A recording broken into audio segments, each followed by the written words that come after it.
Let me guess. You want to be pretty. You want to be the prettiest girl in class. You want all eyes to look at you when you enter the office. You want to be pretty so much that you're ready to take all that it takes for it. Well then, you clicked on the right video. Not because I would urge you to take any steps to beautify yourself, but because I'll talk to you about the potential dangers of this beauty-obsessed mindset.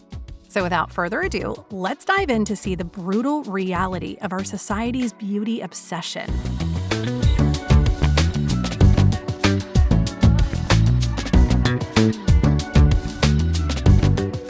Today, beauty is no longer about being clean, presentable, or attractive. It's not even about whether you put on some makeup or not.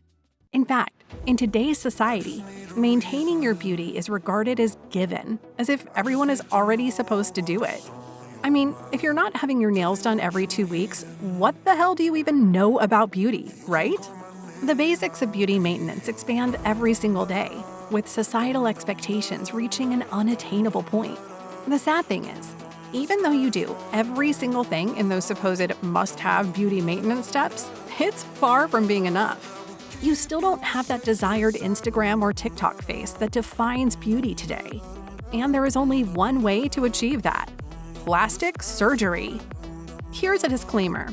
People may seek plastic surgery for various reasons, including enhancing self-esteem, correcting perceived physical flaws, recovering from injuries or surgeries, conforming to societal beauty standards, and addressing aging concerns. Psychological factors, such as body dysmorphic disorder, can also drive the desire for cosmetic procedures. I'm not against anyone who prefers to have plastic surgery by any means. I myself might get some things done in the future, who knows? But I'm against the normalization of these procedures for the sake of reaching a seemingly unattainable beauty standard that changes every single day. If we set things clear, let's move on. I know that we've been hearing about plastic surgery a lot more over the past couple of decades, but these procedures are far from being a new phenomenon. The history of plastic surgery dates back to ancient times, with the earliest records from Egypt and India around 2000 BCE, where reconstructive techniques were used to repair facial injuries and deformities. In the 6th century BCE, Sushruta, an Indian physician, wrote one of the first recorded texts on reconstructive surgery, laying the groundwork for modern procedures.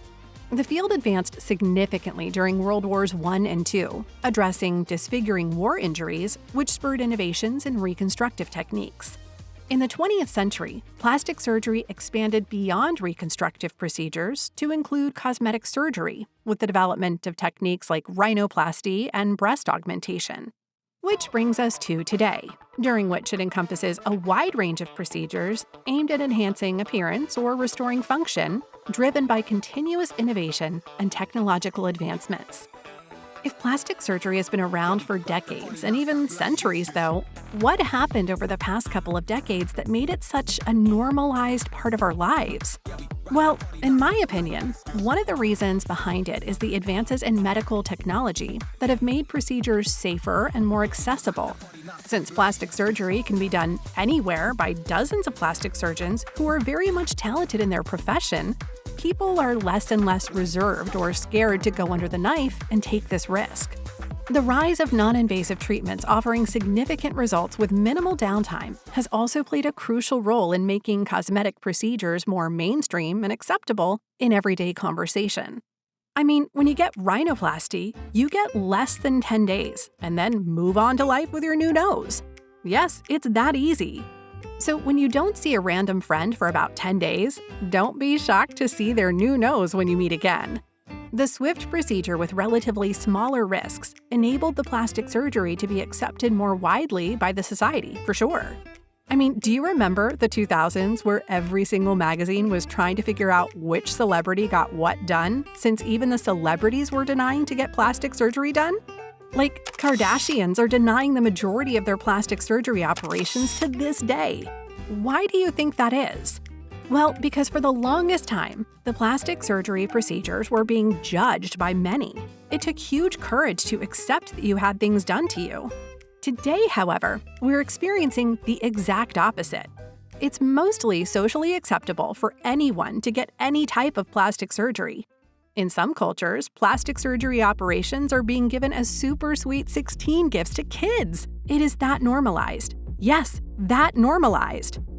But even though these were impactful for sure, I personally believe that social media and influencer culture are the main reasons behind the normalization of plastic surgery, simply to be pretty.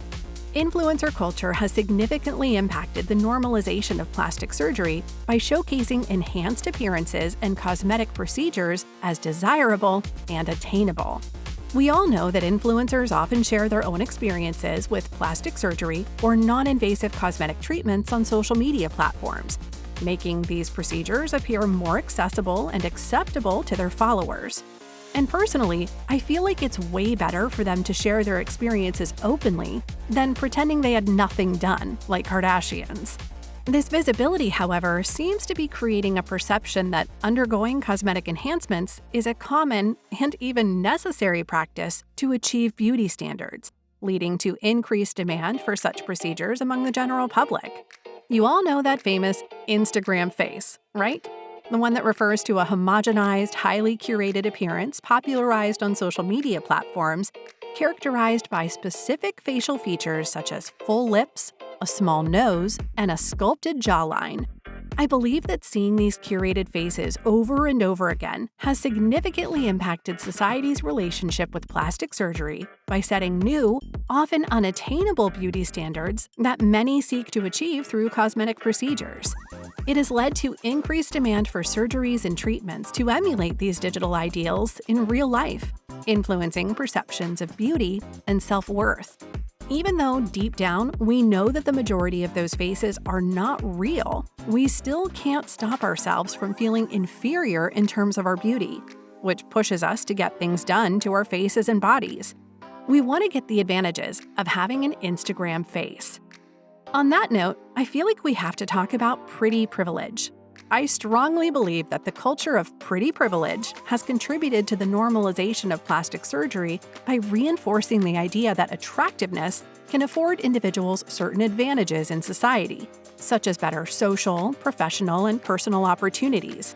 This perception encouraged more people to seek plastic surgery as a means to gain or maintain these perceived benefits, further normalizing cosmetic procedures as a tool for enhancing one's appearance to fit societal beauty standards, and by extension, to potentially improve one's quality of life. And guess what? This is so true! This is so unfair, but also so true. There is such a thing as pretty privilege, and yes, it comes with its own advantages. And personally, I can't blame anyone for trying their best to be pretty in this beauty-obsessed society. However, I feel very sad for all of us.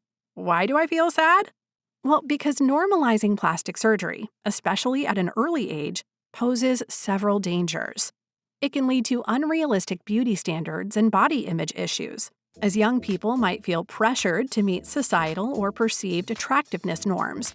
Early exposure to surgery can also risk psychological impacts, including dissatisfaction with one's natural appearance and an increased likelihood of developing mental health issues like anxiety or depression. Furthermore, undergoing surgery at a young age might involve risks associated with long-term physical health, given that bodies are still developing.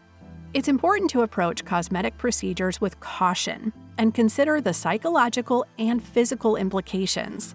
The normalization of plastic surgery carries significant risks beyond immediate physical health concerns. It contributes to a culture of perfectionism, where there's an overemphasis on physical appearance over other qualities. This leads to continuous dissatisfaction and the belief that self-worth is tied to appearance, potentially resulting in an endless cycle of surgeries. And we all know those people who are addicted to the surgeries that their faces are no longer recognizable.